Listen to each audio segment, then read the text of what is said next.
MCQ number 13। इस MCQ में वो पूछ रहा है कि आपके पास एक जंपर है,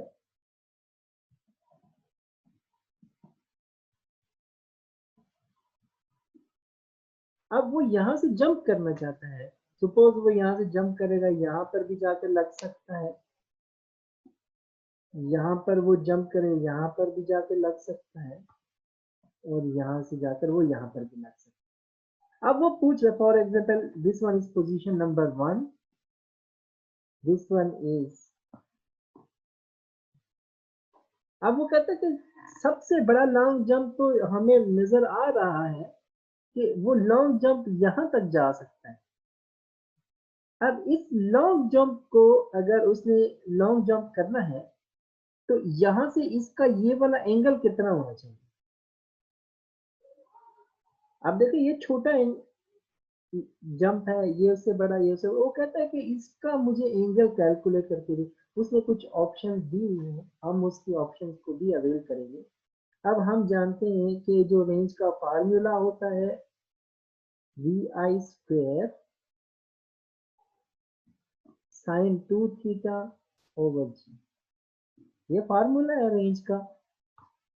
सपोज कि हमारे पास उसकी initial velocity is 10 sine 2 theta over g की वैल्यू भी मैं 10 पुट कर देता हूँ, अपने पास से मैंने एज्यूम किया हुआ।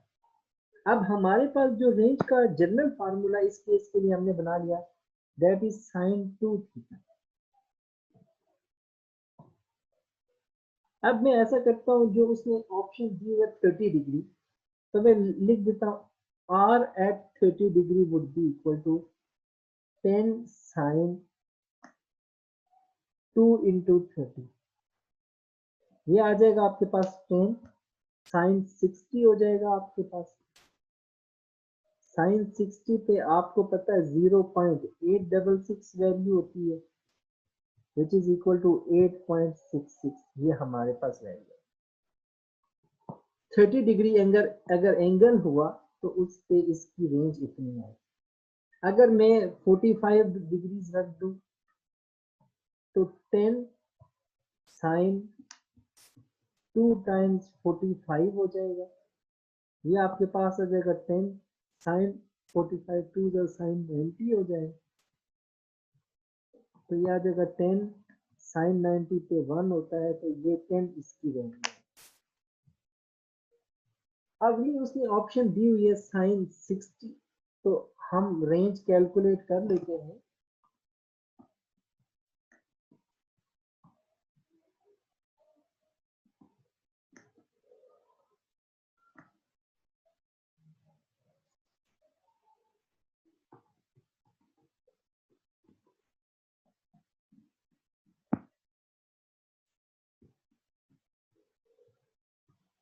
साइन 120 हो जाएगा, साइन 120 पे आपकी वैल्यू होती है 0.866।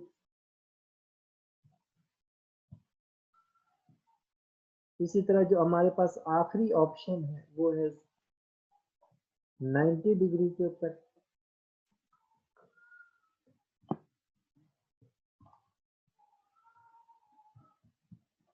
तो ये आ जाएगा आपके पास 10 साइन 92 साइन 180 होता है, और आपको पता है साइन 180 पे 0 होती है वैल्यू, 0 मल्टीप्लाइड एनीथिंग इज 0। अब देखें अगर वो 90 का एंगल रख के जंप करे तो वो उसी जगह पर आकर लगेगा, मीन्स उसकी हॉरिजॉन्टल रेंज नहीं आई। अगर वो 60 का एंगल रख के जंप करेगा तो उसने 8.66 मीटर फॉर एग्जांपल दूर जाके लगना है। अगर वो 30 का एंगल रख के जंप करेगा वो 8.66 मीटर जाके दूर लगेगा, और अगर वो 45 का एंगल रख के जंप करता है और उसके पास सबसे ज्यादा रेंज है। इस तरह से हम कह सकते हैं कि 45 का जो एंगल है वो सबसे ज्यादा हॉरिजॉन्टल रेंज देता है। प्रोजेक्टाइल सबसे ज्यादा दूर 45 के एंगल पे जब थ्रो किया जाता है तब जाकर लगता है। तो इसकी जो करेक्ट ऑप्शन बन रही है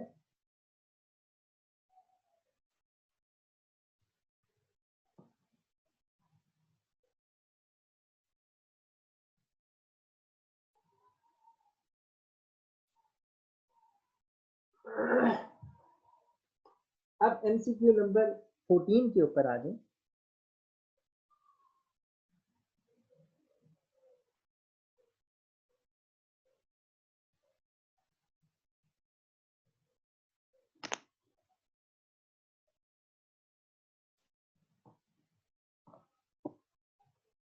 अब उसमें वो ये कह रहा है, अब वो ये कह रहा है उसने हमें कुछ एंगल्स दिए हुए हैं।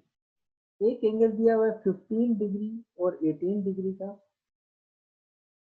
कहता है इनमें से आप चूज करके देख किस पेयर के ऊपर रेंज सेम आती है।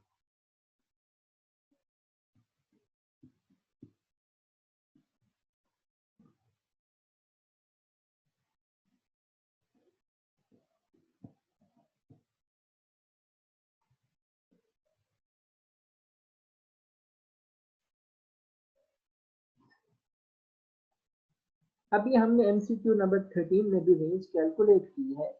हम यहाँ पर थोड़ा सा जल्दी जल्दी उसी को यूज करते हुए इसकी रेंज को कैलकुलेट करने की कोशिश करते हैं।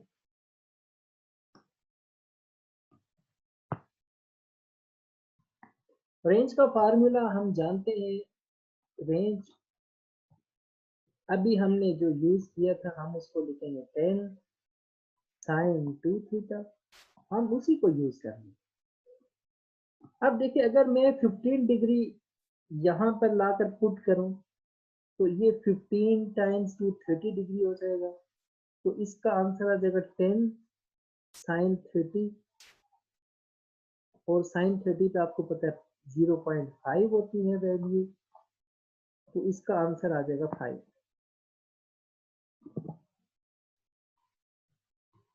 अगर मैं ये वाला एंगल पुट करूं तो रेंज आ जाएगी 10 sin 18 टू 36 हो जाएगी। और sin 36 पे आपको पता है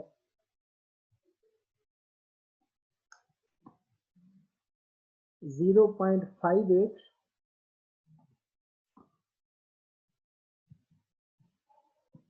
तो ये वैल्यू आ गई 5.8।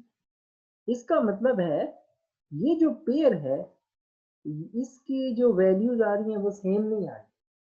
इस केस में इनकी रेंज सेम नहीं आ रही।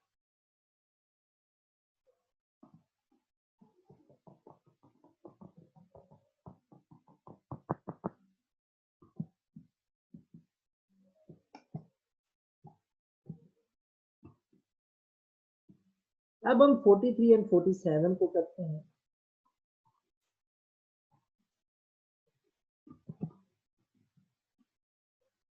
साइन 43 को 2 से मल्टीप्लाई करेंगे तो साइन 86 हो जाएगा।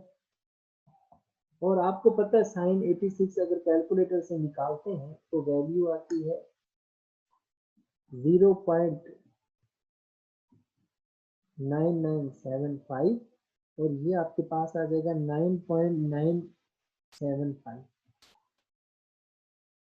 और अगर रेंज में निकालो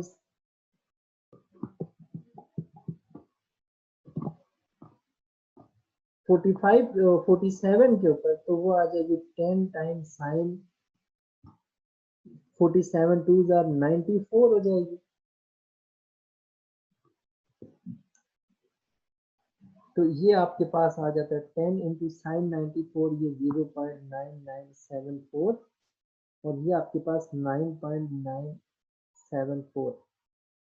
अब देखें यहाँ से हमें ये ऑप्शन मिल रही है कि इस वक्त अगर रेंज हम 43 डिग्री पे निकालें और 47 पे निकालें तो ऑलमोस्ट दोनों केसेस में जो रेंज की वैल्यू आ रही है वो सेम आ रही है। तो मेरे ख्याल में इसको फर्दर सॉल्व करने की जरूरत नहीं है।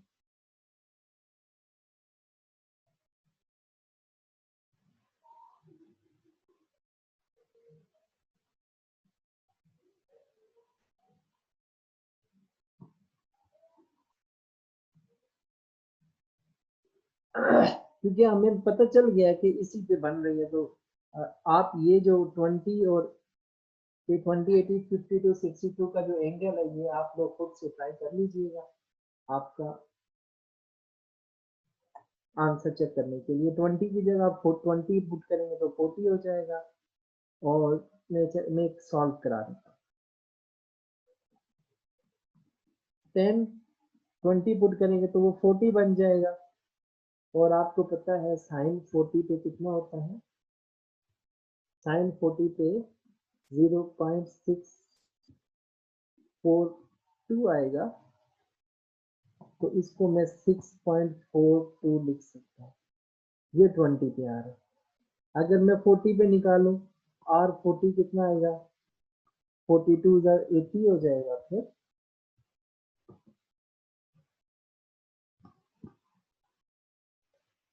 तो ये आ जाएगा 10 टाइम्स 0.984 और ये आ जाएगा 9.84। तो ये आप देख सकते हैं कि ये 6.2 है और ये 9.84। तो इसका मतलब है ये जो पेयर है, हमने जो ये अभी वैल्यू लिखी है, ये इसको 20 वगैरह ये जो है ना पेयर सेटिस्फाई नहीं कर। अब हम आखिरी जो 52 और 62 निकाल देते हैं। 52 पुट करेंगे तो 2 से मल्टीप्लाई होकर 104 बन जाएगा।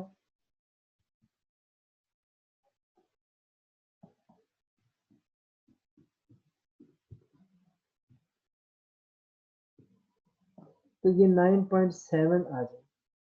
अगर हम 62 पुट करें तो 124 हो जाएगा।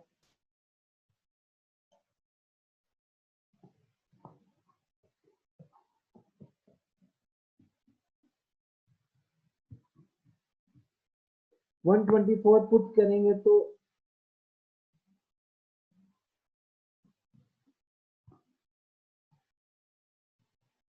ये आ जाएगा 8.2। अब यहाँ से देखिए इसमें भी 9.7 और 8.2 आ रहे हैं। इसका मतलब है ये पेयर भी जो है वो सेटिस्फाई नहीं कर रहा। हमारा सेकंड पेयर सेटिस्फाई कर रहा है। इसका जो आंसर बना वो बी है।